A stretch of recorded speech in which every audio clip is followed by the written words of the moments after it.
बिस्मिल्लाहिर्रहमानिर्रहीम अस्सलामु अलैकुम वरहमतुल्लाहि वबरकातुहू। मुअज़्ज़ज़ नाज़रीन कराम, ये जो लॉकडाउन की कैफियत इस वक्त पूरे मुल्क पर तारी है, बिलखुसूस शहर कराची में ना बाहर जा सकते हैं और ना दीगर मसरूफियात हैं इस वक्त। तो इस वक्त को हम अपने लिए कारआमद कैसे बना सकते हैं, मुफीद कैसे बना सकते हैं। असद भाई ने मुझसे ये कहा था कि आप इस हवाले से कुछ कहिएगा, तो मैं सिर्फ एक दो बातें अर्ज़ करूँगा कि जान लीजिए कि ये जो वक्त हमें मिला है ये फरागत का वक्त नहीं आप इसको समझें, बल्कि समझें कि अल्लाह तबारक व तआला की तरफ से हम सबको एक बहुत बड़ी नेमत मिली है। इस बहुत बड़ी नेमत का हमने फ़ायदा उठाना है। किस तरह?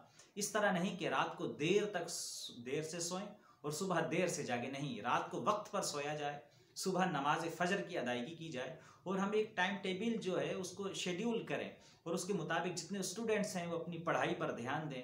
जो दीगर हजरात जो हैं, टीचर्स हैं, लेक्चरर्स हैं, प्रोफेसर्स हैं, उलमा हैं, वो अपनी रिसर्च जो है वो करें, तहकीक करें, किताबों का मुताला करें, स्टडी करें और बिलखुसूस कोशिश करें कि अपने आप को सोशल मीडिया से और बिलखुसूस जो टीवी चैनल्स जो एक अफरा तफरी फैला रहे हैं उनसे अपने आप को दूर रखें, अपने जहन को पॉजिटिव रखें और पॉजिटिव समत में सफ़र करें और अल्लाह रब्बुल इज़्ज़त से गुनाहों से अपनी माफ़ी मांगते रहें, इस्तिग़फ़ार तलब करते रहें। और बिलखुसूस साथ ही साथ दूसरी बड़ी अहम चीज़ वो ये कि अपने आस पड़ोसियों का ख्याल करें कि कहीं कोई भूखा तो नहीं सो रहा, कोई परेशानी के आलम में तो नहीं है। और बिलखुसूस साथ में इस बात का भी ख्याल करें कि अगर हमसे जो साबिक़ा दिनों में जो ख़ताएँ हुई हैं, इन रातों की अंधेरों में उठकर अल्लाह रब्बुल इज़्ज़त से गिड़गिड़ा कर चंद आंसुओं को आंखों से बहाकर मुसल्ले की पुष्ट पर खड़े होकर अपने रब को राज़ी कर लिया, तो यकीन जानिए ये वक्त जो है ये हमारे लिए बहुत बड़ी अल्लाह की तरफ से रहमत बन जाएगा। अल्लाह पाक मेरी हाज़िरी कबूल फरमाए।